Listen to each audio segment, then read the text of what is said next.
guys, this is going to be a blast. Today we're going to have a really nice conversation. We've got a superstar with us, and we're going to be able to talk about low acuity procedures, high acuity surgeries. This is going to be really cool because it's a really big group. It's a treatment type and provider group type that I'm really fond of because it's helped me recover in some things that I have. Daniel, it's nice to say you're an athlete. I'm not an athlete. I'm a marketing nerd, and that's why I've torn all of my ligaments. Daniel, welcome to Ignite. Thank you so much for having me. It's a pleasure to be here. As an avid listener, I'm honored to be part of the show. Hey guys, we found one of our 4 listeners. I knew one day it would happen. This is fun, and it's cool because on our email forum for Cardinal, people say how they found us, and more it's the podcast. So I guess a lot of people are listening to it. I don't know if it's just our LinkedIn beratement, but it's cool. And I don't think this is how I learn the most because you're not a client, and I get to just ask freely questions that I'd be afraid to ask clients. So I get to learn a lot from you. Daniel, where are you based? I know you're in Atlanta right now. Where are you based? Where do you work? So day to day, I'm working out of my home in Phoenix remotely, but UMP, United Musculoskeletal Partners, has practices in Atlanta, Denver, and Dallas. So I'm traveling a lot between Atlanta, Denver, and Dallas when I'm not at home in Phoenix. Which one's your favorite city? Atlanta. Yeah, ATL. He's going to come to the dark side soon, guys. We're going to pull him over here. Atlanta is a beautiful, great place to grow a family, make money, etc., and tons of healthcare. So what is UMP exactly? Let's start with that. Let's frame up the size, and then we'll talk a little bit more about what you guys do. So UMP is United Musculoskeletal Partners. It's an orthopedic MSO comprised of about 250 physicians, 10 physician practices in 3 states with about 50 locations. The biggest partner that everyone's mostly aware of in the orthopedic space is Resurgence Orthopedics, about 110 physicians. They're the largest group, but in Denver and Colorado, there's probably another 100 or 110 physicians between those groups as well. Yeah, so it's big time. I know Resurgence, y'all have had tons of billboards around Atlanta for so many years, and it seems like the value prop is biggest in Atlanta. Biggest. I always see like the most orthopedic surgeons of any group. That seems the value. Or at least it was 5 years ago when I was living in the city. I don't know what the value. We'll talk value props and go to market and all that stuff in a little bit. What is your internal team? I mean, this is a huge group. What does your internal team look like? You have 100 people doing marketing in-house? No, so funny. I started here in May. Prior to that, I was with another large orthopedic MSO. It was Topco, but I started here in May of 2024. The team was relatively small. There was a VP of digital marketing. There were 2 or 3 marketing specialists, generalists on the team. I built out that team to include more resources, so graphic design, content creation, more of our web analytics and paid media strategy. So right now it's about 9. Still, yeah. So you've got a ton of stuff in-house. What do you think I get this question a lot. What do you think the first hire should be outside of Daniel that's going to coordinate all the stuff and the strategy? What is the first in-house hire a smaller group should go for? The first in-house hire should be someone who's familiar, whether it's PPC, paid media, SEO, whatever it is, someone who is digital first. We as an organization, all the things that I mentioned, those are in-house. The one thing that we continue to outsource is SEO.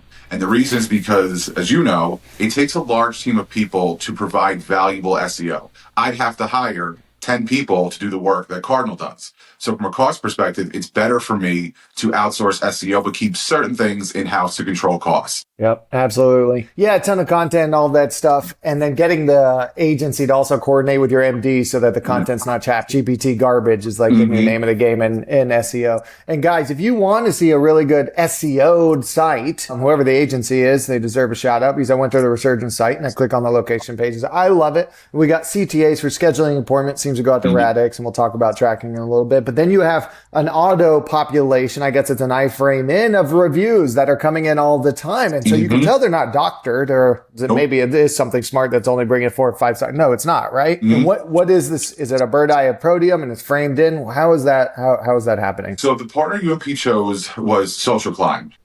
They use Social Climb for their reviews, but we do a little bit differently. So the external reviews that you see that propagate on the website and on GMBs and their review sites, that's a lot of it's for. What we tweaked it for too was we wanted to know on a patient experience side how their experience was with not just their provider, right? How is it with scheduling, checkout, the MA, all the stuff that goes into what makes the patient experience? There's questions around that too, because we know that, you've seen 100 reviews where it's Dr. Jones was great, my favorite doctor in the world, 3.5 stars. And 3.5 stars is because Betty at the front desk was mean to the person or they waited too long on the phone. but the review is representative of the physician. So we want to correct the internal issues that denigrate the patient experience so they have a 5-star experience, not just with the provider, but with the entire organization. Damn it, Betty at the front desk. 3 o'clock on Thursday, she's checked out, she's had it. I don't blame her, man, dealing with all the nonsense that comes in there. And sometimes you don't have centralized call center. So you also have all of the existings calling back saying, why wasn't my script billed, or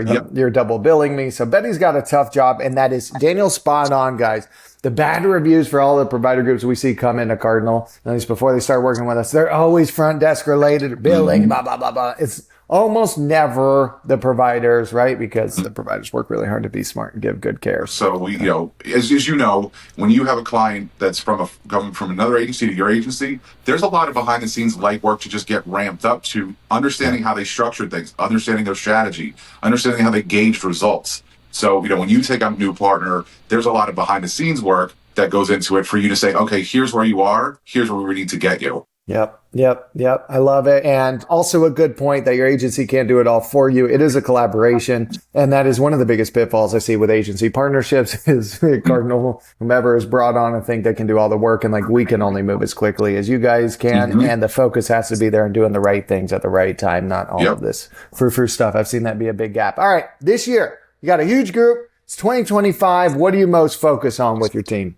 Growth. So, in the healthcare space in general, the focus is always growth. So that's growth in new patients. That's growth in, everything. So downstream, when we see a new patient, right, it's not just the new patient growth. We want to see that patient for DME, imaging, all the downstream things that happen in the continuum of care, and making sure as best we can, our patients stay within our practice for that continuity of care. So their care is not disjointed, and frankly, so that they're not paying for services that could be rendered somewhere else or are rendered twice because the communication between, our practices and an outside provider isn't happening. And that costs the patient more money. Yeah, I love it. Okay, so increasing lifetime value and making sure they stay in the system. Also, something I've noticed the health system not so good at. When I tore my ACL, I got it done. I won't name the Atlanta hospital because I love them. I had a kid there. I can guess. Go ahead. And I had the image done, said torn ACL, and no one called me to do the surgery. Lost $25,000. It always blew my mind. And so, all right, we'll talk journeys for a second. Do you put patients into certain segments? Do you have CRM? Do you have an automation tool? Let's talk about that. Does an ACL person get ACL? Does an imaging get imaging content? What do we have going there? Yeah, so we have first-party data from our EMR that segments patients by ICD or CPT code, that it gets extracted every few months. So there's points in time where patients, let's say, stop receiving care because it's not necessary right at the moment. So when you tore your ACL, right? I don't know if you partially tore or fully tore it. If you fully tore your ACL, you would have trouble ambulating day to day and walking. You have to have that surgery done. But there's a patient somewhere with a rotator cuff tear or, shoulder arthritis that has episodes of pain, but then they go away or they activity modify and they say, I'm fine, I can deal with this. Those patients need a little bit of reinforcement and re-engagement with the content you're talking about around innovations and treatment options for their specific injury, new advancements in treatment for their specific injury, as a sort of gentle reminder that, this is something that may not be problematic now, but probably flares up every so often, and there are solutions for it. I love it. And so they're going into a different one. So I got you. Out of EMR, you're pulling out the different diagnosis codes, and then they go into different, what do you use for the email outbound? Are you using HubSpot? Marketing Cloud. Marketing Cloud. I got it. All right. And Salesforce is awesome, but you need a serious person dedicated to it, or it becomes shelfware. I've seen that time and time. So do you have a marketing specialist who is doing that? So how does that get done? Yep. Our VP of Digital has led the Salesforce process with some of the people that Salesforce provides to you. But Richard, who's our VP of Digital, has led from start to finish the entire build out of the environments, of the scale, of everything.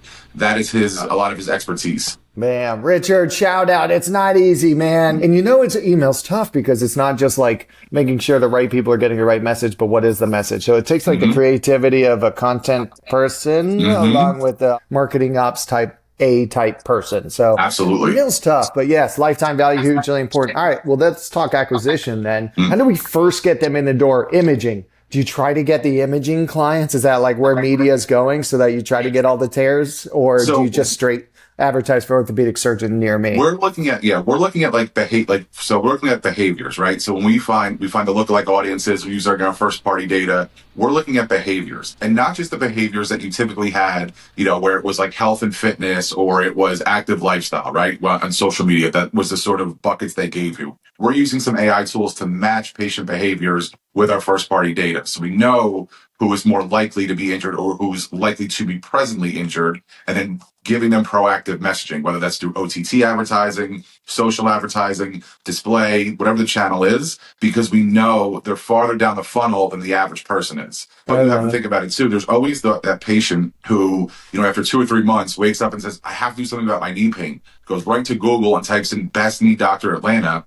Yeah. For search purposes and SEO purposes, whatever your preference is, you still want to be at the top of that search because they've made an instantaneous decision to get care now. They don't want to wait any longer than they already have. So you need to be present in the top of the search to capture them. I love it. Guys, that's full funnel advertising. So top of mind. All right, let's talk first about, I get the bottom of the funnel. That's Cardinal's bread and butter, making sure we show up for, and that's interesting. Are you bidding on knee pain instead? You're bidding on it's strange. I've done this for 15 years. So like the phrase knee pain without like what we call a provider modifier, like the word doctor, specialist, expert, you're going to get a lot of research-based terms. For those who are in orthopedics, the phrase back pain, one of the most commonly searched terms there is. But the conversion from the phrase back pain to an appointment is incredibly low. But if you add the word doctor or specialist, the conversion rate is higher. So it's those modifiers that you need to be aware of to understand the person's intent versus just them doing research. Yeah, rank for symptom without doctor, bid on symptom plus doctor. Precisely. Daniel's giving specific tips, guys. Finally, we're getting it on Ignite. I love it. Okay, let's talk about the full funnel advertising. You said you're using AI tools. Are you buying third-party data? Are you buying diagnosis from other things or behavioral? In our OTT platform, they have data from Crossix, Purple Labs, and some of the other third-party data sources that they can bring in to us. Yeah. We run that against our lookalike audiences to see what performs better. So within, let's say, an OTT campaign, there's 2 campaigns. There's the one using the third-party data from those vendors, and there's the one using our AI model, the AI first-party data. And we want to see what performs better. But doesn't perform better necessarily in terms of impressions. We want to see what performs better in terms of conversions. And how are you measuring conversions if those are upper funnel? Is Radix allowing you to see we don't see what occurs inside the appointment making functionality. We measure the conversion as like the click to schedule. That's the conversion. Yeah. And then in some instances, we can trigger another conversion on a thank you page, because once they exit the platform and they're out of the iframe where all that information is PHI that we don't capture, they're brought back to a thank you page and we can say, okay, they completed the form. I love it. I love it. Man, your tracking is end to end then. That's pretty good. And PPC, you definitely know. Yeah, great. So that's very smart, guys. And they're even separating out the audience's third party versus their own AI model. Those upper funnel channels require great creative. You have the creative strategist in-house too that's churning out things in different ad types and segmenting. Blah, blah, blah. The whole team collaborates ad creative. I've done ad creative for 15 years. My belief is always that, if given the opportunity, having a patient tell their own story as opposed to the commercial with just like the B-roll, the slow motion doctors walking down the hallway, the voiceover interaction, that's valuable if your budget is limited. But if you have some budget to use, let patients tell their story, because what patients want, and it goes back to your point about reviews, is when a patient's looking for a provider, looking to see who they should see for pain or injury, they're looking at reviews because they want the shared experience of somebody else. And that's what they are looking for. So if it was through video advertising, whether it's through reviews, social, they want to hear people who look, sound, feel like them, tell their story, talk about their challenges, and talk about how your practice helped them overcome that challenge. But I want someone else to tell me how great this doctor is. I don't want to hear the doctor tell me how great he is. That's right. Patient testimonials, number one. And do you have like a pragmatic every quarter someone is scheduling those or asking providers, hey, did Cindy like you, or give me 3? So it is like happening on a regular basis. Yeah, we tell doctors, look, if you have an interesting patient, a unique patient, a patient with an interesting story, let us know, we'll reach out. But then we just look at reviews and say, this patient gave you 5-star reviews inside the platform. This patient said, my surgery turned out great. We'll then work with the practice to coordinate to reach out to that patient because we know they had a positive experience. someone is paying attention to all of that. I love it. Y'all are patient acquisition masters. I mean, I've reached out to resurgents 100 times the last 16 years. This is why they didn't call me back, guys. They have it figured out. That's very interesting, and that makes a ton of sense. But you can't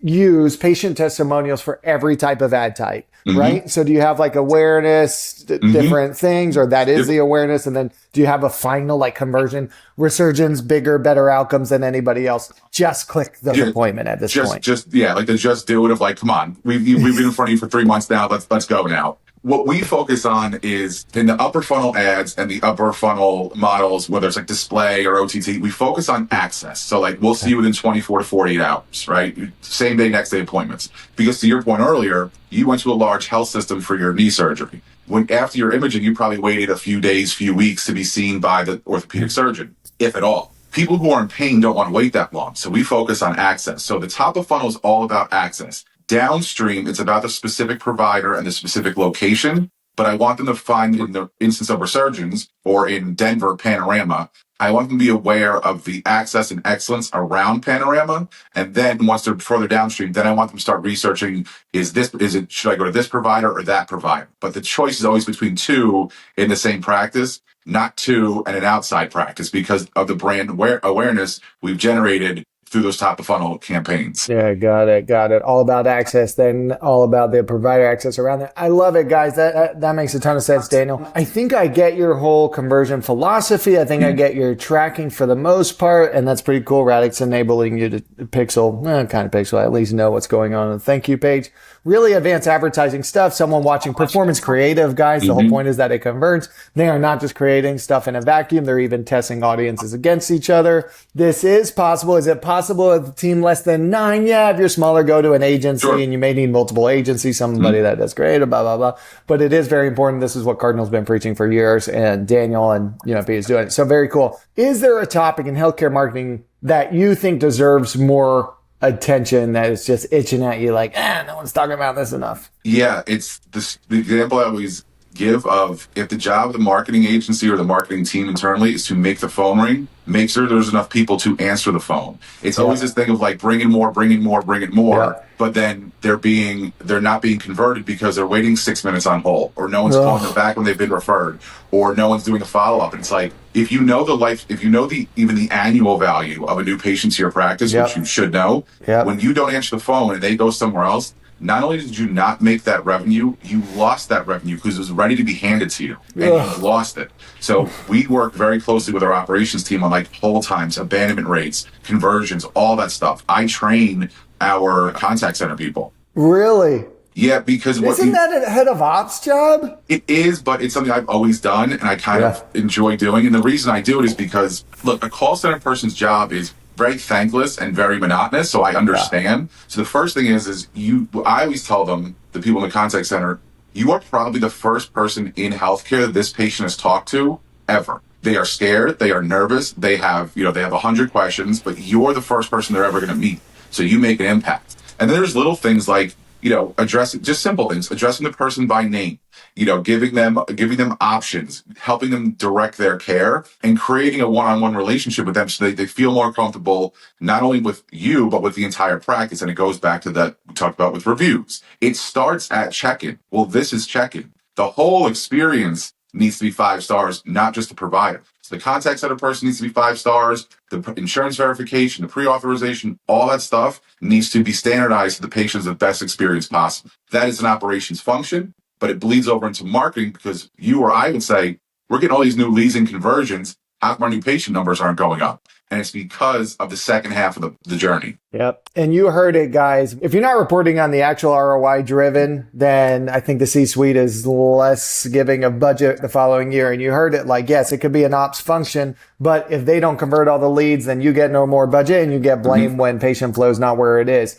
So guys, we talk about MOPS all the time, marketing and ops alignment. And this is what it is, like sending ads to where there actually is capacity and then making sure people are picking up the phone. So everybody go call your contact center. And I think, Daniel, yes, very thankless job and tough job. And for them to be able to educate, I called into a good contact center for a procedure the other day, and the woman knew the treatments and the different things they treated and routed me to the one office and the one provider in Georgia that could do it. Like, that takes a ton of training. You can't get someone off the street and say, Cindy, good luck tomorrow. Just pick up the phone and schedule people with something high acuity like you guys do. So lots of training. Daniel was a salesperson in his prior life. He must have been to love the contact center stuff. I hate to admit it, but having run an agency for 9 years, 8 years ago, part of my job was sales. I just never admitted it. But yeah, there's some element of that. Everyone is selling. Marketing is selling. Marketing is just the first part of selling, which is getting them in the door. And then if you don't sell them all the way through, and guys, healthcare, I know we don't like saying sales. It's supposedly a dirty word, but we are here to sell. No margin, no mission. We don't get patients in the door. They find care somewhere else that is not as good. Bad outcome. Everybody is sad after that. Absolutely. Daniel, what are you focused on most this year, like innovation wise or something very different? I'll leave you with this one last question. Is there anything you're paying attention to that's like tip of the spear or whatnot? So this is going to sound funny, but I'm very focused on the proliferation of value-based care in the healthcare space.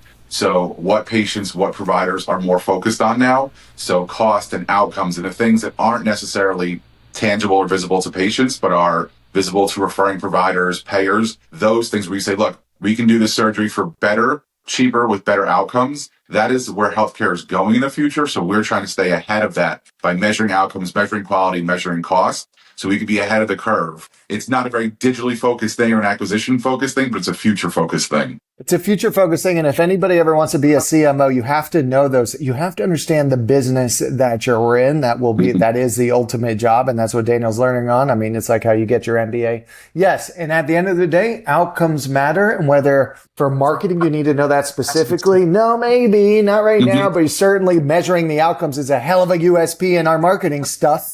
So that's awesome. And I like that things are moving to value-based care, albeit very slowly. Very slowly, yes. Daniel, this was awesome, man. We talked specifics on how you built your team, how you run media, how you track things, full funnel advertising, how to creative, how to build audiences, your SEO shenanigans, your reviews, and how you track and call center. This was a blast. I learned a lot. I don't think you got anything out of it, but thanks for joining us. Thanks for joining us on Ignite. Thank you so much, Alex. I really appreciate it.